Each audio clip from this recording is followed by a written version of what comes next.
Commençons par ne plus dire que nous ne pouvons rien faire. Bonjour, bienvenue dans ma bibliothèque. Nous sommes à Montréal le 2 novembre 2012 et mon nom est Bruno Lalonde.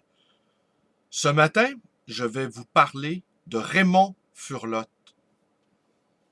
Et après, je vais conclure avec un petit passage de Marcel Proust. Alors voilà, il y a 2 jours, j'ai reçu par la poste ceci que je vous montre à l'écran. Une petite enveloppe en plastique.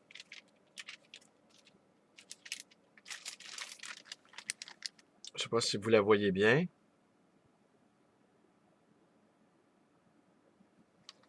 Et cette enveloppe, librairie, le livre voyageur, M. Bruno Lalonde, Raymond Furlotte, et je présume ici que c'est Raymond Furlotte, c'est ce que je crois comprendre. Alors, sur le coup, je me demandais c'était quoi. Alors, je l'ai ouvert, naturellement, et j'y ai trouvé divers éléments, dont cette œuvre d'art que je vais vous montrer dans quelques instants. Un portrait de Marcel Proust, parce qu'en ce moment, Raymond Furlotte travaille sur l'univers masculin de Marcel Proust. Alors, il m'a écrit, cher Bruno, merci de prendre cette photo et les éléments pour votre création postale, amicalement, Raymond. Oui, là, j'étais très content. Et après, dans l'enveloppe, divers éléments, des bouts de tissu. Attendez, je vous les montre à l'écran.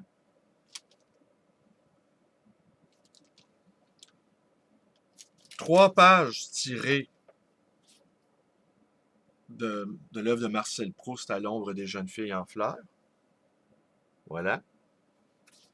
Et puis, cette œuvre d'art.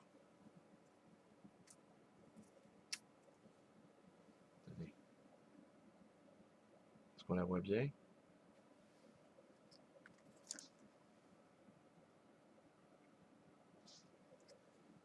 Extrêmement intéressant, bien fait, composite, toutes sortes d'éléments, des bouts de tissu, des photos qu'on a reliées, qu'on a cousues avec une machine.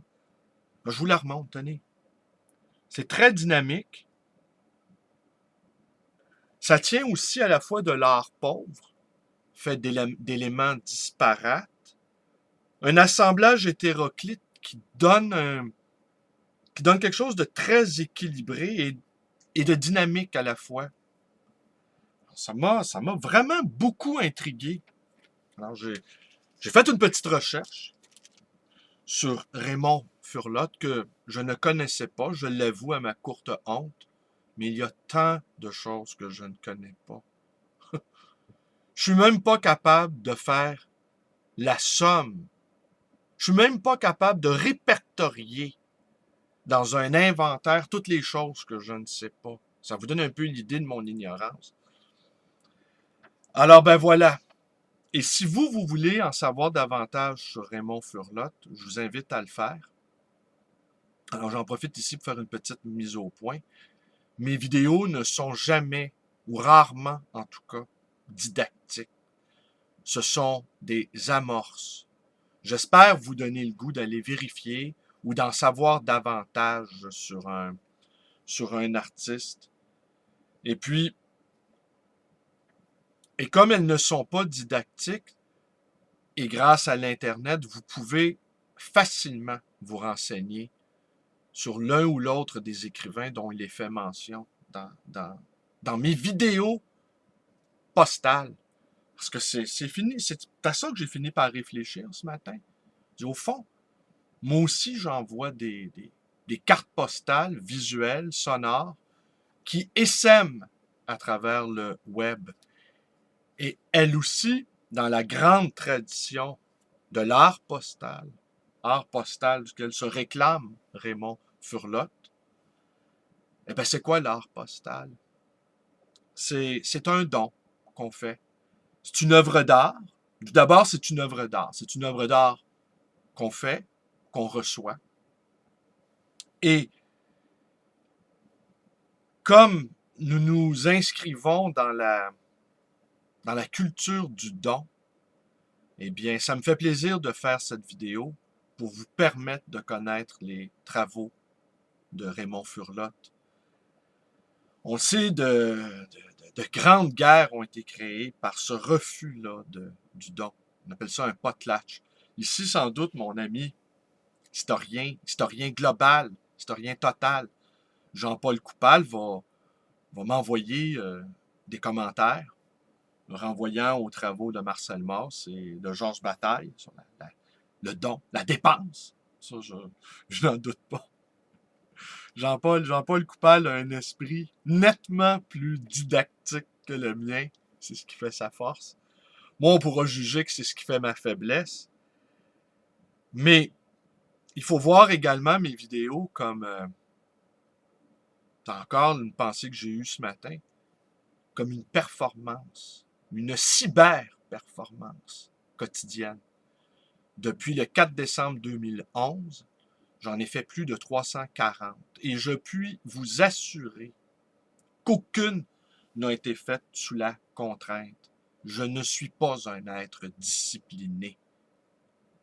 Pour moi, la discipline nous est toujours imposée par les autres ou par notre propre surmoi tyrannique qui a introjecté le regard de l'autre avec un grand A.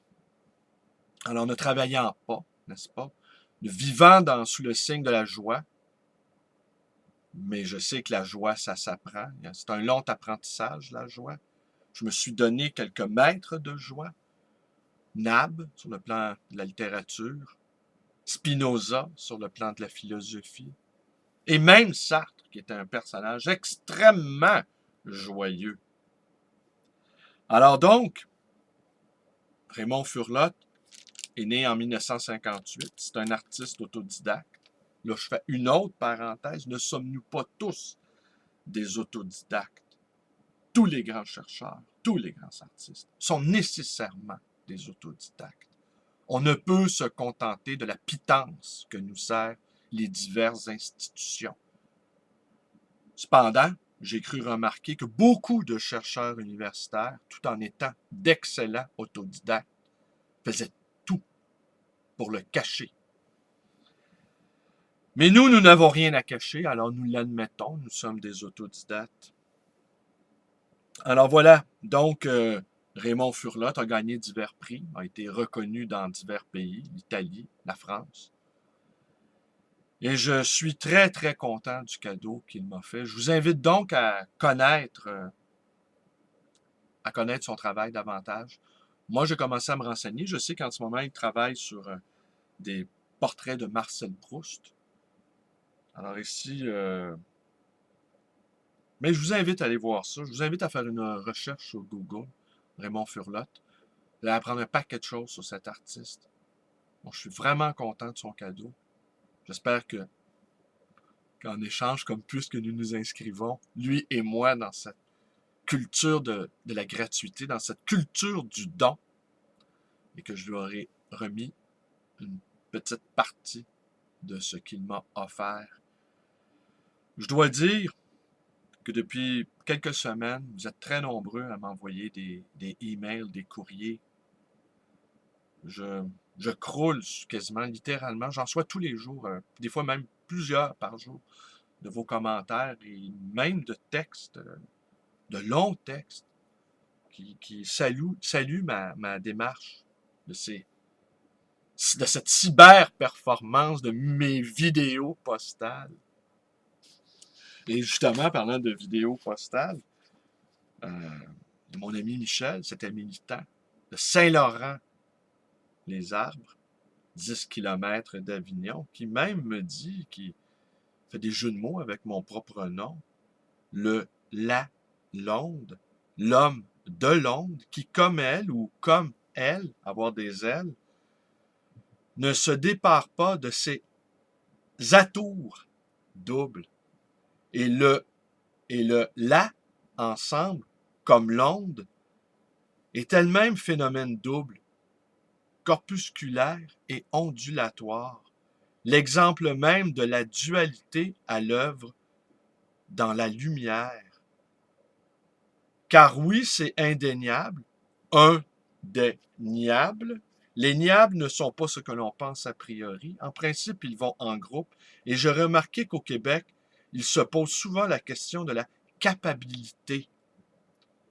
Nous verrons peut-être plus tard ce que peuvent signifier les niables. Quoi qu'il en soit, dès à présent, je tiens à te dire qu'en tant qu'éclaireur, tu excelles. Bien souvent, pour trouver nos clés, par exemple, nous allons au plus simple, sous le réverbère, même si nous savons pertinemment que ce n'est pas là qu'il faut nous chercher.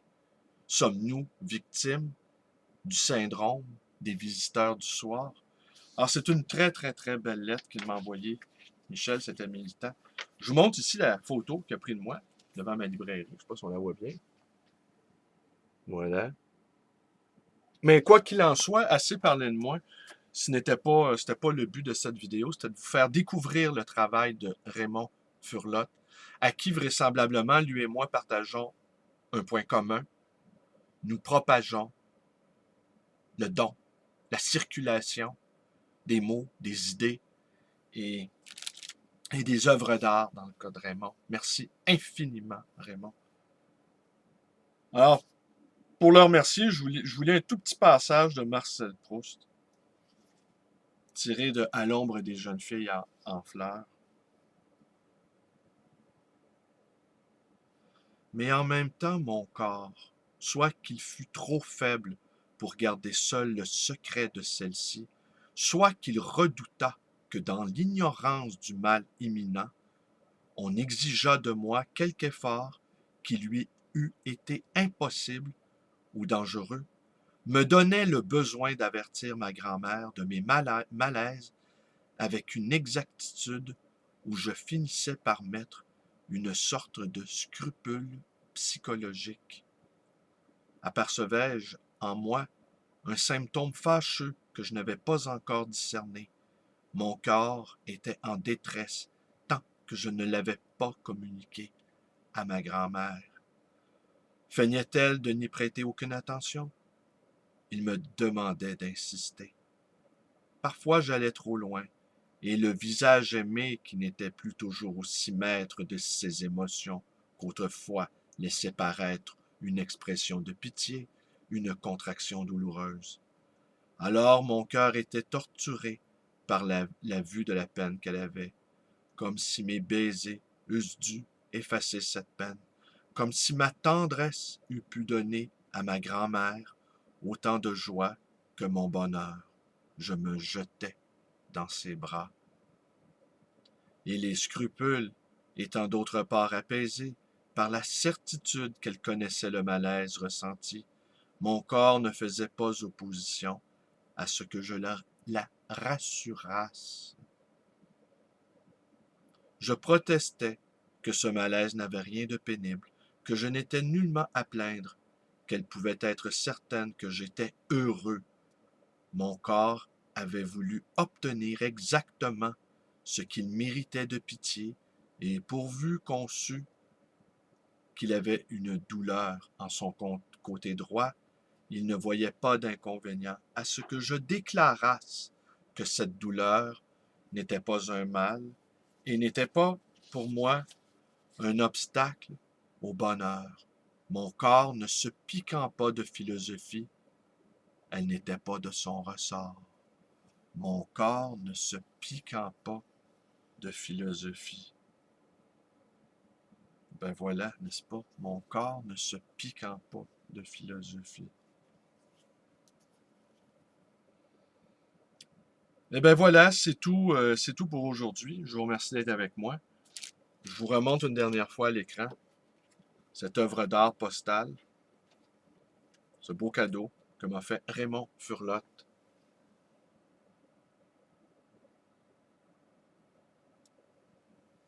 Cette aventure de lecture dans ma bibliothèque devient décidément de plus en plus excitante, de plus en plus porteuse de joie. Soyez-en tous remerciés. Alors, mes vidéos vous plaisent, abonnez-vous à ma chaîne, Bruno Lalonde ou B. Lalonde. Téléphonez-moi si vous voulez à ma librairie 514-736-0999. Vous pouvez également vous joindre à ma page Facebook. Ainsi, ici, j'invite Raymond à poster sur ma page des choses qu'il juge dignes d'intérêt pour notre petite communauté, qui nous tiennent au courant de ses activités, n'est-ce pas? Alors, je l'invite à le faire, là, prestement, avec joie, lui aussi.